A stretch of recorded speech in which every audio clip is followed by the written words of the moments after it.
ಸಮಸ್ಯೆನ ಬಗೆಹರಿಸ್ಬೇಕು ಅಂತ ಆದಷ್ಟು ಟ್ರೈ ಮಾಡ್ತಾ ಇದ್ದೀವಿ. ಸಮಸ್ಯೆಗಳು ಏನಿದಾವೆ ಅಂದರೆ ಫಸ್ಟು ನೀರು ಪ್ರಾಬ್ಲಮ್ಮಿಗೆ ಬರ್ತಾರೆ.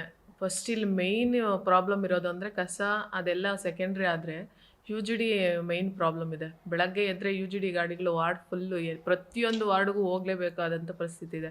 ಮುಂಚೆ ಯು ಜಿ ಡಿ ಕಾಂಟ್ರಾಕ್ಟ್ರ್ ಏನು ಮಾಡಿಬಿಟ್ಟಿದ್ದಾರೆ ಅಂದರೆ ಕೆಲಸನ ಸರಿಯಾಗಿ ಮಾಡಿಲ್ಲ.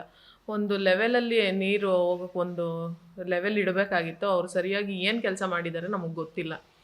ಪ್ರತಿದಿನ ಪ್ರತಿಯೊಂದು ವಾರ್ಡಲ್ಲೂ ಯು ಜಿ ಡಿ ಪ್ರಾಬ್ಲಮ್ಮು ಬಹಳ ಮುಖ್ಯವಾಗಿರೋಂಥ ಒಂದು ಪ್ರಾಬ್ಲಮ್ ಆಗೋಗಿದೆ ನಮ್ಮ ನಗರಸಭೆಗೆ. ಅದನ್ನು ನಾವು ಏನು ಮಾಡಿದ್ದೀವಿ ಅಂದರೆ ಚೇಂಜ್ ಮಾಡಬೇಕು ಅಂತ ಎಲ್ಲ ಇದು ಮಾಡಿ ಪೈಪ್ ಲೈನೇ ಅಂದರೆ ಯು ಜಿ ಡಿ ಪೈಪ್ ಲೈನ್ಗಳೇ ಚೇಂಜ್ ಮಾಡಿ ಹೊಸ್ದಾಗಿ ವಾಟ ಇಟ್ಟು ಮಾಡಬೇಕು ಅಂತ ತೀರ್ಮಾನ ಮಾಡಿದ್ದೀವಿ. U G D pipeline ಹೊಸ್ದಾಗಿ ಮಾಡಿಕೊಡ್ತೀವಿ. ಅದು ಮಾಡಿದ್ಮೇಲೆ ನಮ್ಗೆ U G D problem solve ಆಗೋಗ್ಬಿಡುತ್ತೆ. ನೀರಿನ ಸಮಸ್ಯೆ ಅಂದರೆ ಇವಾಗ ಎರ್ಗೋಳ್ ನೀರು ಕೂಡ ಕನೆಕ್ಷನ್ಸ್ ಎಲ್ಲ ಅದು ಕ್ಲಿಯರ್ ಆಗಿ ಮಾಡಿಕೊಟ್ಬಿಟ್ರೆ ಜನಕ್ಕೆ ನೀರಿನ ಸಮಸ್ಯೆ ಅಲ್ಲಿಗೆ ನೀರಿನ ಸಮಸ್ಯೆನೂ ಮುಗಿಯುತ್ತೆ. ಇನ್ನು ಕಸಕ್ಕೆ ನಾವು ಒತ್ತು ಕೊಡ್ತಾ ಇದ್ದೀವಿ. ನಾವು ಫಸ್ಟ್ ಡೇಯಿಂದನೇ ನಾವು ಚಾರ್ಜ್ ತೊಗೊಂಡು ಫಸ್ಟ್ ಡೇ ಅದ್ರ ನೆಕ್ಸ್ಟ್ ಡೇಯಿಂದನೇ ಹೋಗಿ ವಾರ್ಡ್ ವೈಸ್ ನಾವು ಕೌನ್ಸಿಲರ್ ಗಮನಕ್ಕೆ ಇನ್ನೂ ತರಲಿಲ್ಲ ಅದನ್ನು.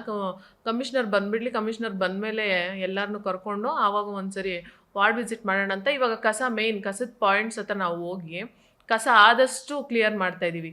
ಕಸದ ಪಾಯಿಂಟ್ಸ್ನೇ ಇಲ್ದಂಗೆ ಮಾಡಬೇಕು ಅನ್ನೋದು ಒಂದು ನಮ್ಮ ಇಂಟೆನ್ಷನ್ ಇದೆ.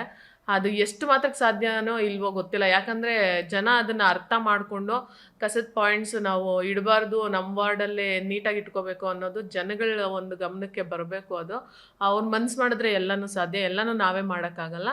ನಾವು ನಮ್ಮ ಕೈಯಲ್ಲಿ ಏನಾಗುತ್ತೋ ಅದನ್ನು ನಾವು ಮಾಡ್ತೀವಿ. ನಾವು ಅವ್ರಿಗೆ ಒಂದು ಅರಿವು ಮೂಡಿಸೋಂಥ ಕೆಲಸನೂ ಮಾಡಿಸ್ತೀವಿ. ಅದು ಬಿಟ್ಟು ಜನಗಳು ನಮಗೆ ಸಹಕಾರ ಕೊಟ್ಟರೆ ಅದು ಕೂಡ ಕ್ಲಿಯರ್ ಆಗುತ್ತೆ ಸರ್. ಇಷ್ಟು ನಮ್ಮ ಉದ್ದೇಶ ಇದೆ. ಕಸ, ಯು ಜಿ ಡಿ, ನೀರು ಇವು ಮೂರೇ ಮೇಯ್ನ್ ಪ್ರಾಬ್ಲಮ್ ಇರೋದು.